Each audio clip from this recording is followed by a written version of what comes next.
Confidence is not something you're born with. It's something you build brick by brick, habit by habit. And the truth is, the difference between those who lead and those who follow often comes down to this one invisible force, self-confidence.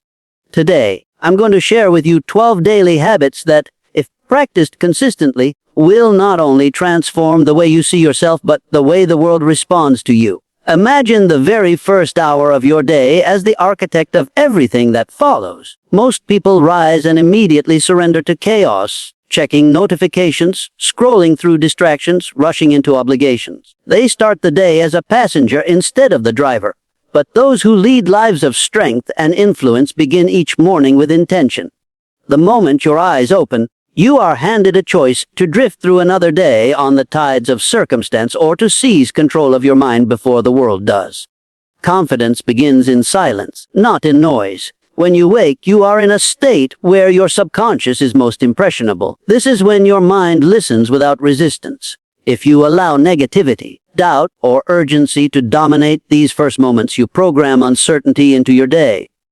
But if you feed your mind with empowering thoughts, if you deliberately direct your focus toward gratitude, strength, and vision, you anchor yourself in certainty before you ever leave your bed.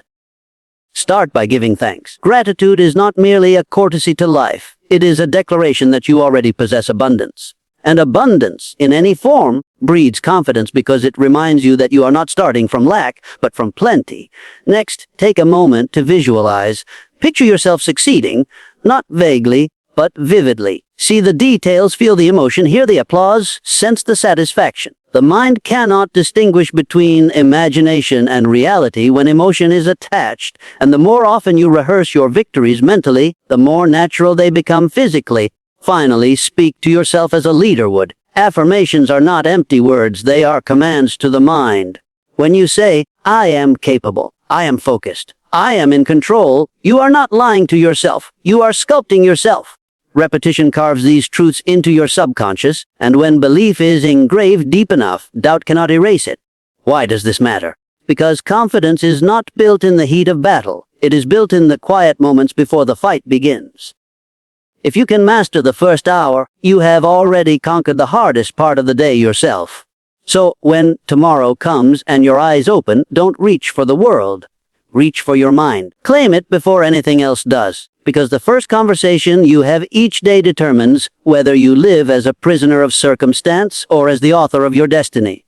Choose wisely. Confidence is often misunderstood as the loudest voice in the room or the one that speaks the most. In truth, confidence does not compete for attention. It commands respect through substance. Words are powerful. They can build empires or destroy them. They shape how others perceive you, but more importantly, they shape how you perceive yourself. And the secret most overlook is this: confidence is less about the quantity of words you speak and more about the quality behind them. When you choose to speak less and listen more, you cultivate a rare strength, the strength of understanding. Most people rush to respond, eager to prove their knowledge, but the confident individual knows that wisdom grows in silence. By listening, you gather insight, you learn perspectives, and you control the flow of the conversation without force. Silence, when intentional, is not weakness. It is mastery. It shows that you are secure enough to allow others to speak without feeling the need to overshadow them. But when it is your turn to speak, speak with authority. Authority is not aggression, it is certainty. Certainty in your words because they are rooted in thought, not impulse. Before you speak, ask yourself, does this add value? Does this carry weight? If the answer is yes, then deliver your words with clarity and conviction. There is no power in half-hearted speech. The world listens to those who speak as if they believe every syllable because belief is contagious. If you doubt your words, others will too. But if your tone reflects confidence, if your posture reinforces your message, your presence becomes undeniable. Here's the deeper truth. Every time you speak with confidence, you reinforce it within yourself. The act of expressing your ideas boldly conditions your mind to trust in its own strength.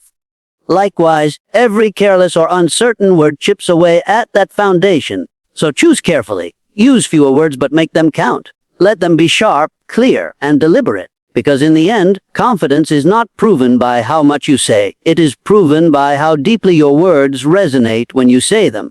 The next time you enter a conversation, Remember this, the most powerful person in the room is rarely the one talking the most, but the one whose words, few as they may be, cannot be ignored. Before a single word leaves your lips, your body has already spoken. Long before anyone hears your ideas, they read your posture, your gestures, your presence. Confidence is not just heard, it is seen. And the truth is, the world rarely listens to those who do not first look like they believe in themselves. Your body language sends a message that no language can translate, and it either says, "I am certain of who I am," or "I am unsure and shrinking." Which message are you sending right now? When you walk into a room, every eye instinctively reads you. They notice whether your shoulders are drawn back or collapsed inward, whether your chin is lifted in assurance or tucked away in hesitation.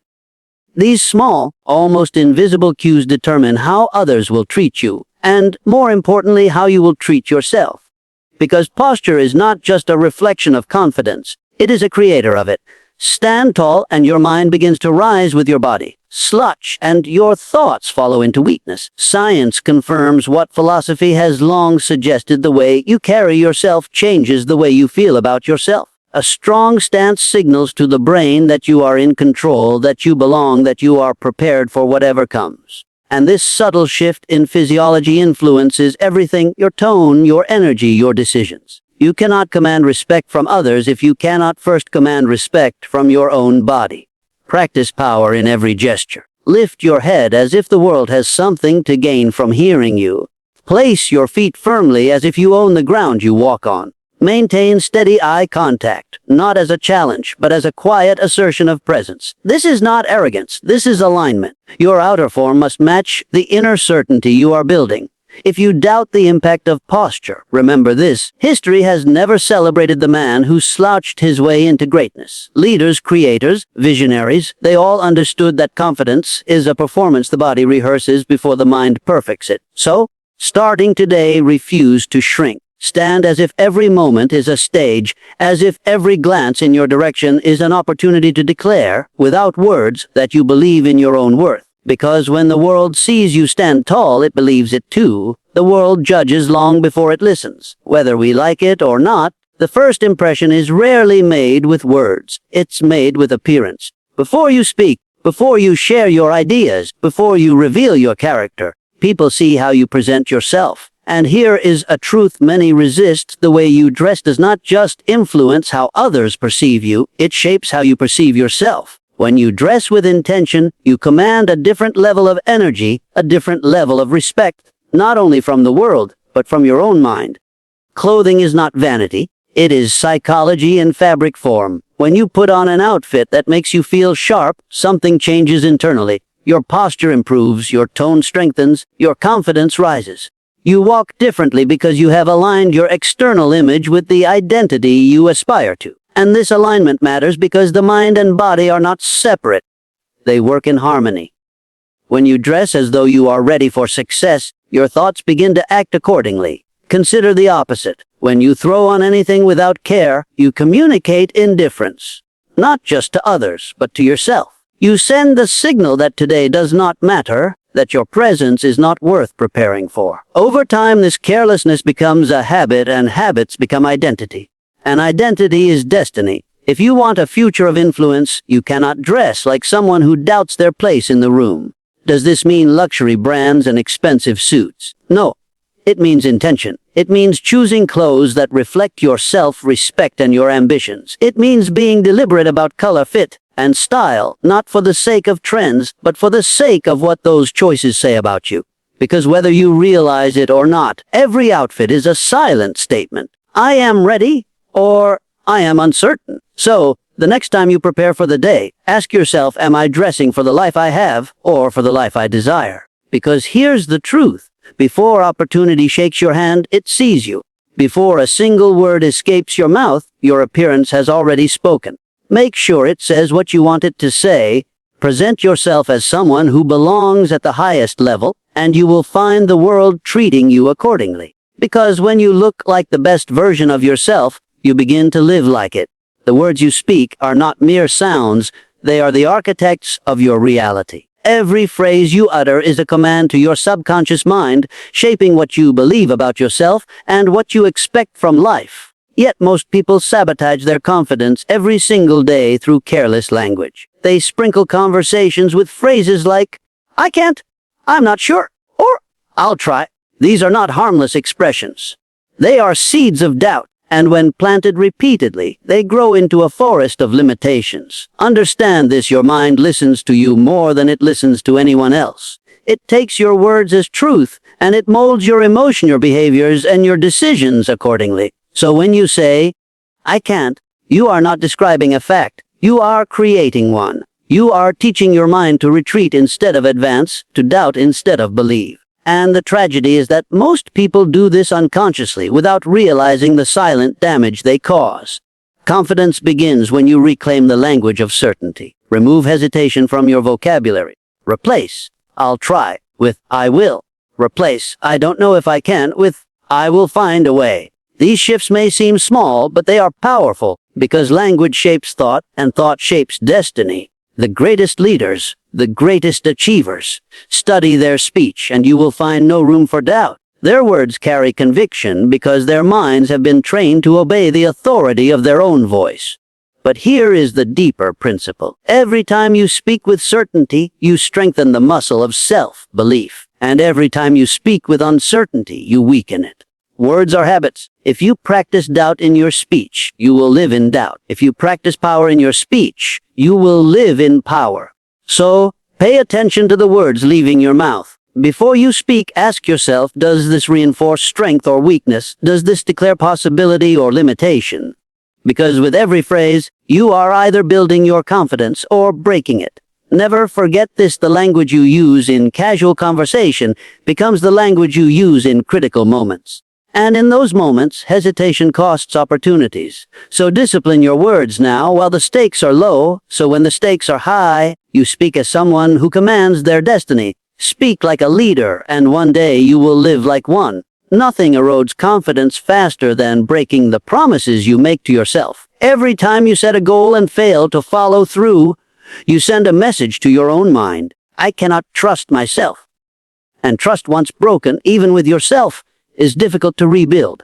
Confidence is not about telling the world you can do something. It's about knowing deep within that when you decide, you deliver. That inner certainty is what gives your words power, your presence strength, and your actions momentum. Think of it like this: every commitment you make to yourself is a contract. When you honor it, you strengthen your reputation with the most important person you will ever deal with.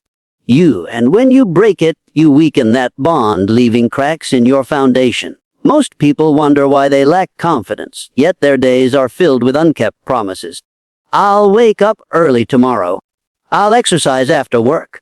"I'll start that project next week." Each broken promise is a withdrawal from the bank of self-belief. Eventually, the account is empty. The solution is simple, though rarely practiced: start keeping your word to yourself, even in the smallest things. If you tell yourself you'll read for 10 minutes today, do it. If you commit to finishing a task by noon, finish it. These acts might seem insignificant, but they are monumental because they rebuild integrity. Confidence is nothing more than self-integrity in action, the alignment of what you say and what you do. And here's the truth: it's better to commit to less and deliver than to promise more and fail. Discipline is the backbone of confidence because it proves to you that you can rely on your own strength. When you know that your word to yourself is unbreakable, hesitation disappears. You walk differently, you speak differently, you negotiate differently. Because you're not pretending, you know you have the character to back your ambitions. So, before you make another grand declaration, pause and ask, will I keep this promise? If the answer is no, don't say it, because every false promise chips away at the structure you're trying to build. But every promise kept adds another brick of certainty to your foundation, and that foundation, solid, unwavering, is what confidence truly is. The day you become loyal to your own word is the day the world begins to take your word seriously.